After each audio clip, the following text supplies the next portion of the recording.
Kel, men sening nimishqa yolg'iz qolganingni aytib beray. Yolg'izsan, yaxshi insonsan. Yolg'on gap qilmaysan, saxtaliqni yoqtirmaysan. Boshqalarning haqidan gap topmaysan. Adab axloqdan sirtqa chiqmaysan. Yolg'izsan. Chunki poksan, g'iybat qilmaysan, haqiqiy amallik qilishni yaxshi ko'rmaysan. Sana adil muomala qilmaganlardan yiroq tursa, boshqalardan yordam kutmaysan. Yolg'izsan, chunki sen vijdonli insonsan. Nafsingning keyni ichmaysan. Hech kimga xiyonat qilmaysan, har vaqt nomardlik qilmaysan. Yolg'izsan, chunki mijozing qat'iy bir odamsan. Aldashni bilmaysan. Boshqalarni urushga sepib qo'ymaysan. Kimlargadir tuzoq qo'ymaysan.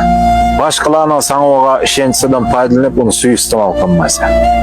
Yolg'izsan, chunki ular sen chetga haqida seni tushunmaydi. Seni o'z ko'rmaydi. Endi xo'sh, ularning sababini bilamsan. Chunki sen odamdek yashayapsan. Hech bo'lmaganda hech kimga ishonishga majbur bo'lmaysan. Shunga sen yolg'iz qolasan.